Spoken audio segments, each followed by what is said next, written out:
Okay, welcome to Pandas, data science package that is very powerful of handling data, manipulating data, and used a lot in data munging and data cleaning and data pre-processing and whatnot. This Pandas basically is built on top of NumPy, so most of the features of NumPy is also available in Pandas.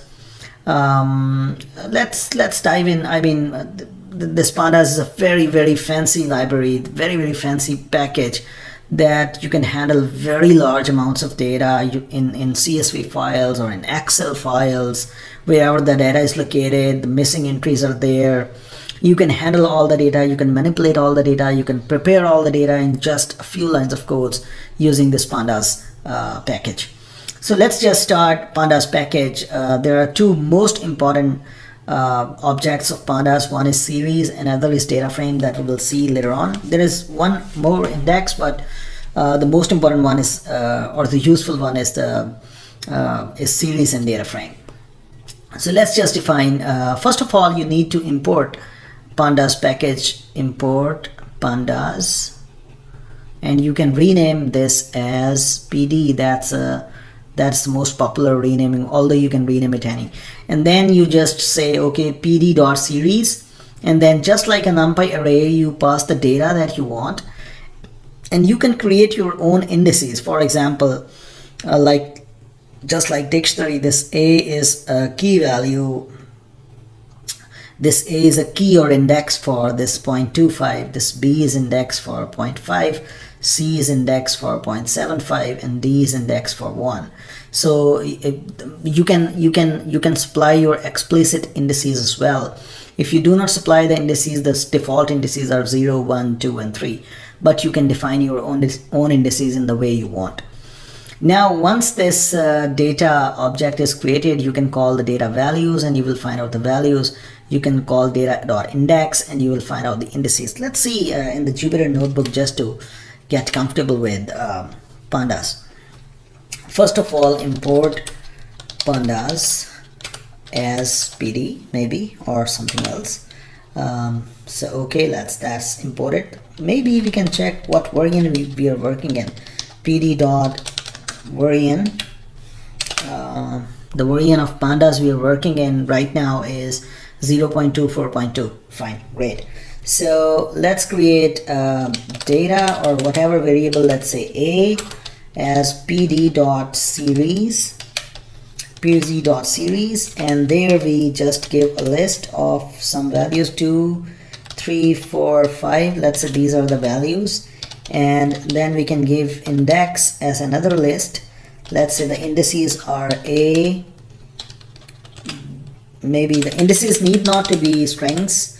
Anything A, B, C, and let's say the index of 5 is, let's say, D. So now the series object, or the Pandas object series, is created.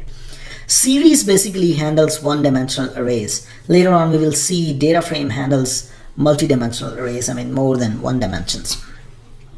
Normally, typically two-dimensional arrays, but okay, A dot values. So let's call the values and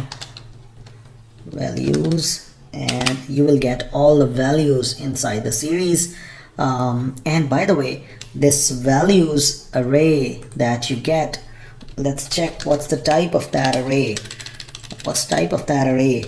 A dot values, what is that thing? That's an NumPy array. Wow. And what's the type of A itself? That will be a Pandas object. Great. So everything inside Pandas, the NumPy is playing all the role inside Pandas. Great. So now let's check the index, A dot index. That's also an NumPy. That's also an array of index type. That's a different. Actually, index is also an object in Pandas. That's an index type object with these kind of indices. We can access, for example, this A, just like we are working with dictionary. For example, A of A, that returns a value. We can change the values. We can add different. We can add more key value pairs. So just think like these just think this data just like the dictionary object that we saw. These are the keys and these are the values, and this is one very good way of remembering what the series does and manipulating series the way we want. Okay, we can access like this. We also can do slicing. Let's say we want to access from A to, let's say, C. Let's say we want to access all these. One difference is when you access like this, in the normal slicing using implicit indices, for example 1, 2, 3 or 0, the final index is not included. But if you access like so, using explicit indices that are there, the final index is also included. So that is one more fancy way of indexing using in this pandas.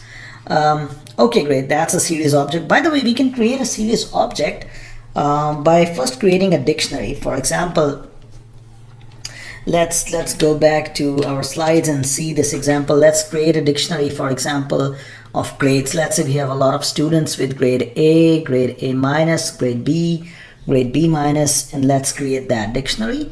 Then we can just create a series object or pandas object by just passing this dictionary inside. We can make another dictionary, for example, and we can make another series object.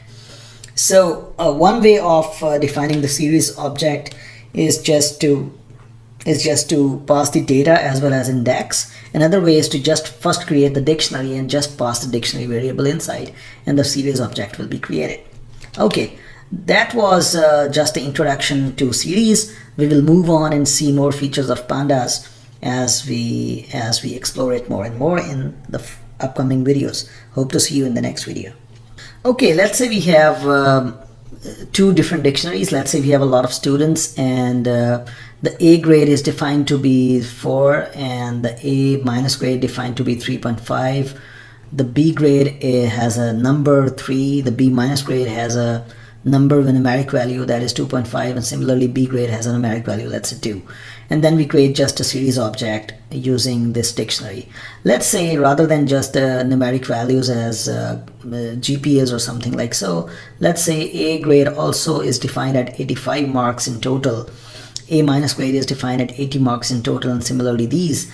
And then we create another series object, let's say named with marks, using these pd.series. So let's go to Jupyter Notebook and just play a little with these dictionaries and build the series object. Let's say marks, or let's say grades dictionary equals, let's say A grade is has A grade has number value 4 or GPA value 4. Let's say we have a B grade with GPA value, let's say B is, let's say 3.5. Let's say we have C grade with GPA value, let's say 3, and let's say finally we have D grade with GPA value, let's say 2.5. let's say that's a dictionary. Okay, what we do now is we create a grades series object, let's say using pd.series, and just pass this grades underscore dict.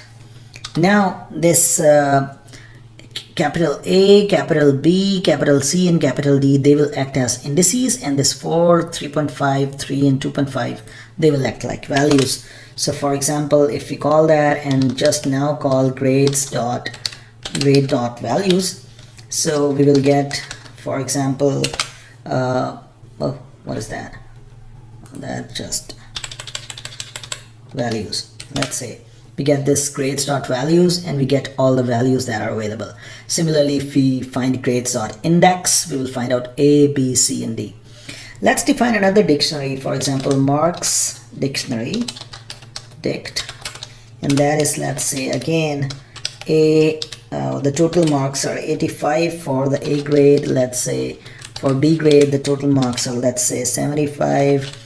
Let's say for C grade the total marks are, let's say 65, and for D grade, let's say the total marks are 55, let's say.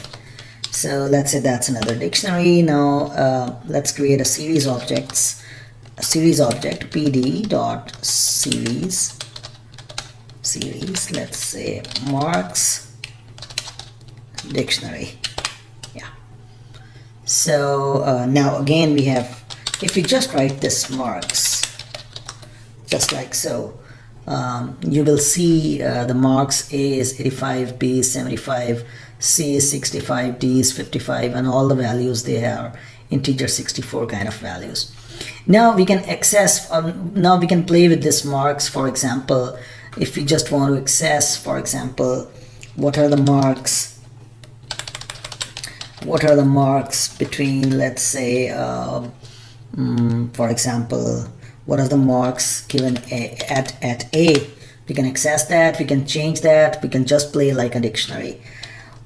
What if we, rather than using the index A, we use, for example, slicing? We want to start from the very beginning, and let's say we want to go to 2. What will happen? Let's see.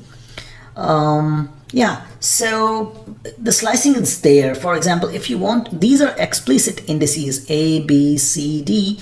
These are explicit indices and they are there.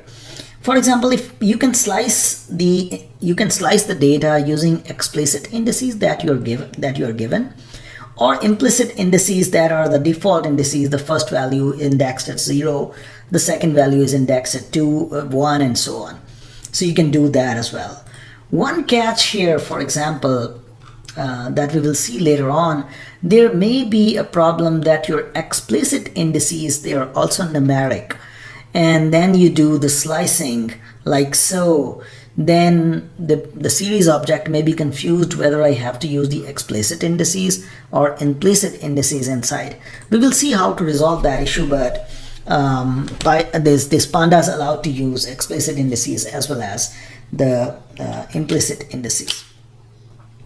Okay, we were here, sorry, I just, so yeah, so we were here. So we have created these grades, a series object, this marks as a series object. The series object is good for one-dimensional arrays or data with just one-dimensional list, or dictionary kind of with just one dimensions.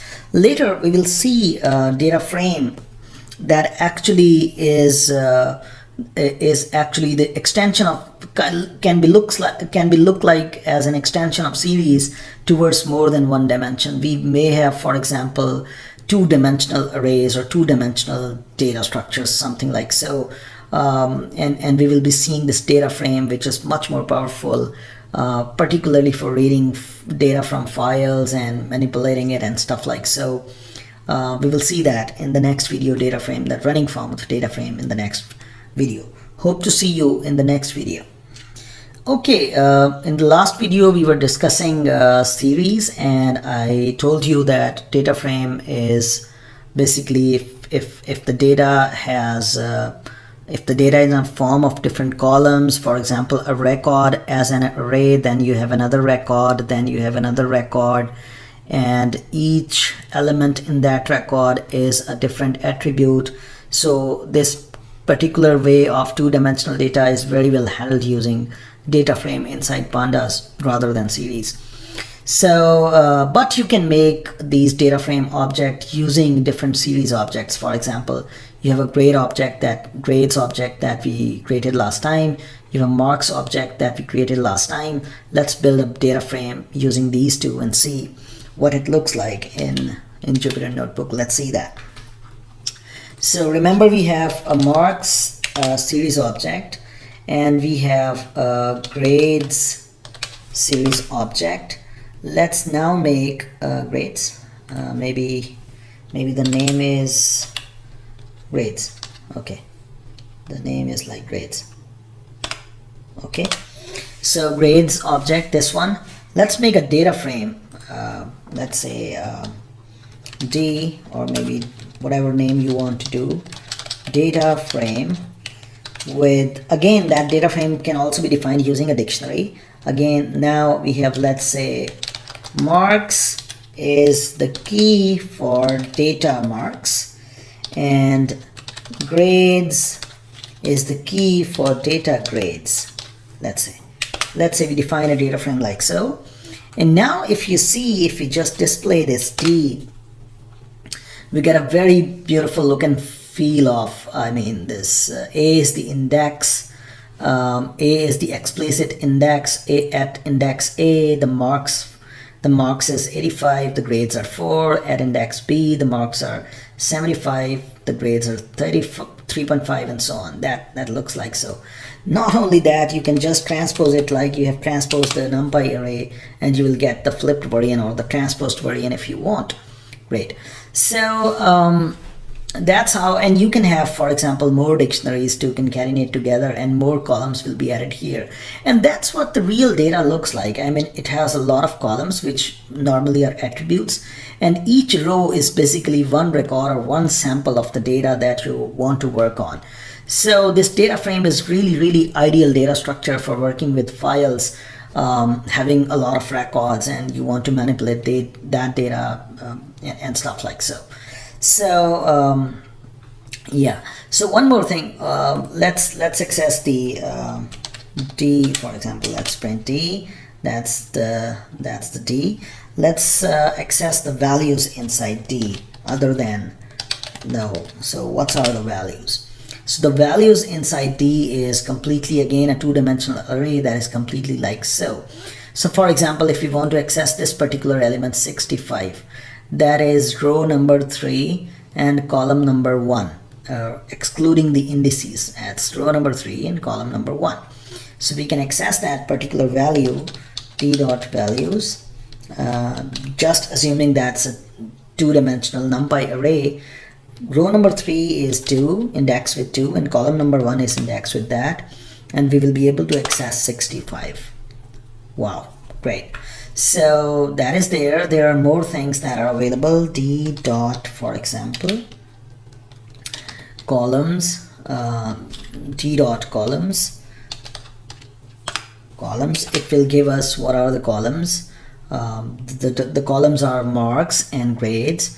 There are other properties, and there are other several properties that we need to know. RS, for example, this there we define this as d dot index and stuff like so. Okay, one more thing that you need to know is we right now we have, let's say, D, that is this one, that's D. Let's say we want to add another column here, and that is the name of that column is scaled marks. And the scaled marks are, what if we have computed marks rather than from 100, what if we have computed marks out of 90? What are the scaled marks out of 90? So one way to do that, and very quick way to do that, is just like a dictionary, again like a dictionary. You just add a new key, let's say scaled marks, that's a new key, and the value is simply all the marks column divided by 90. So is that true? No. Divided by 90, if we have just computed all the marks by 90, and then how can we compute the marks from 90? It is, rather than 100, it is from 90. I guess how can we compute the marks from 90? If you want to compute the marks from 90, I guess they will look like divided by 90, and maybe 100 is multiplied here. I guess maybe the formula, I guess that's what it is, I guess. Let's see. So now if you see D, there will be another column that is there, and it does something else. Anyways, I mean, it does something that yeah, so something. Anyways, so we have just computed this. We just inserted that column inside that. I mean, that is a processed version of these kind of values. Maybe we have added this column in a very wrong way, and later on we suggest that, okay, we should delete that column. Well, that's very simple. Again, using the concepts, again, just like the dictionaries. Delete this, and this column is deleted from data, and you're again with the data that you had. So you can add columns, you can delete columns, and indexing is really fine. I mean, indexing like masking. Let's say you want to pick, for example, or you want to pick the data frame such that you want to pick all the records such that the marks are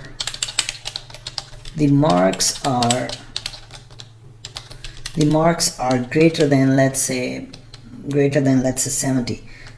You want to pick all the records where the marks are greater than 70. This is that simple. All the data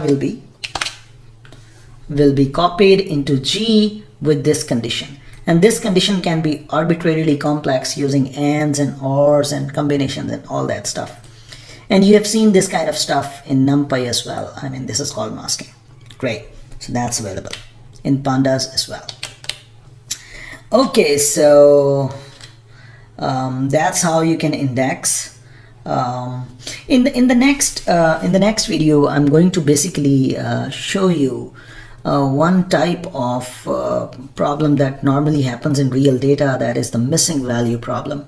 Sometimes you read a data and some of the attributes or some of the row column pair values, they are just missing. I mean, they're not available due to certain reasons.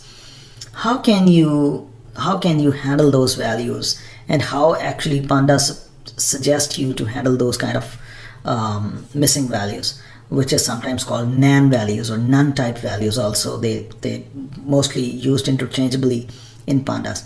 So in the next video, we are going to handle or see how to handle missing data in pandas. Hope to see you in the next video.